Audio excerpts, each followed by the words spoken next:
First tonight, as Election Day closes in, it becomes decision time for hundreds of thousands of Mainers. For some, the choices are easy, while some others may scratch their heads over how they will vote.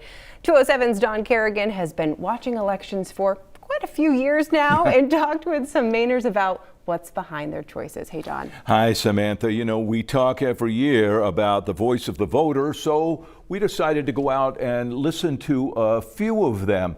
Some from a Republican-leaning town, some from a Democratic-leaning town. And while party does make a difference, it doesn't make a difference on everything. Friendship and hope. Towns named for society's high ideals, and towns like so many others where Mainers are making their candidate choices known. Friendship is defined by fishing. It's been one of Maine's busiest lobster harbors for years. It's also a town where a substantial majority of voters are Republican. And I don't feel as though that's for long because of the people moving in. That's why I say I welcome them, but just don't try to change our way of life. Way more. We shared the porch with Margaret Gagnon and Bubba Thompson. Both say Friendship has seen a lot of new friends move in, many of them not in the GOP. Most of my friends are new people that have moved to town, and I love every single one of them. However, we never, ever talk about politics, ever. Probably a good idea, right? I find that all the people that are moving in are Democrats, but they move to Friendship. Why is that? Because it's a beautiful, beautiful town, and let's keep it that way.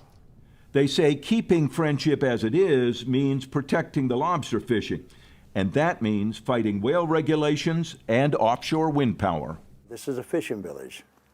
The windmills are going to wipe us out, things like that.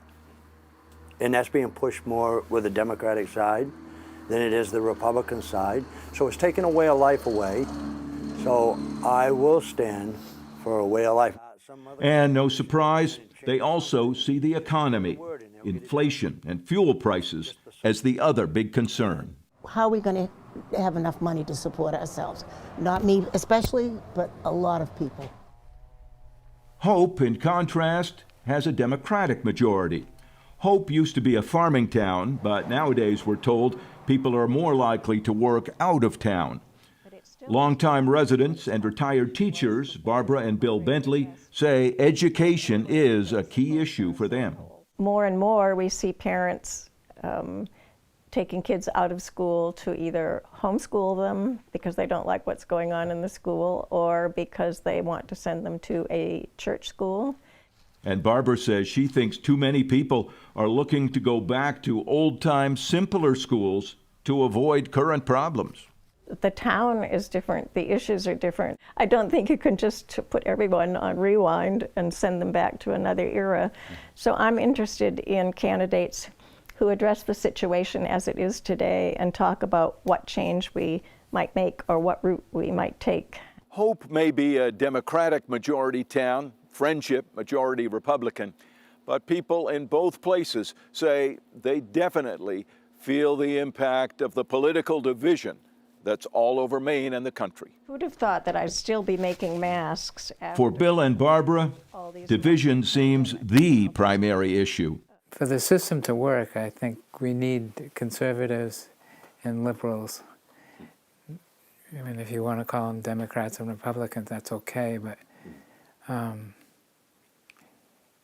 just human nature demands that we find the middle and we compromise to get there. So I think you used to think, well, I mean, you know, the candidate I was supporting lost, but the person who's elected is going to have the interests of society as a whole and forge a way ahead. And do you now question that? I do indeed. I think demonizing the opposition, it gets us nowhere. Down the road in Friendship, Margaret and Bubba agree the divisiveness is hurting Maine and the country. The division is more scary to me than facing going without oil. It's an issue that where do we come together? Because you don't see it happening. And I don't know if the next generation are going to keep it going. And Margaret reminded us of her Democratic friends and how she and they avoid talking politics. What's happened to us? I don't know, because it never used to matter. It never used to matter, did it? No. We might I like Ike for a while, and the button came off, and we're all friends again. But now it's like, it's there. Is that a big problem? Not if you don't talk about it. These Republicans and Democrats both recalled times of national crisis when political differences were put aside, wondering what it may take to get back to that.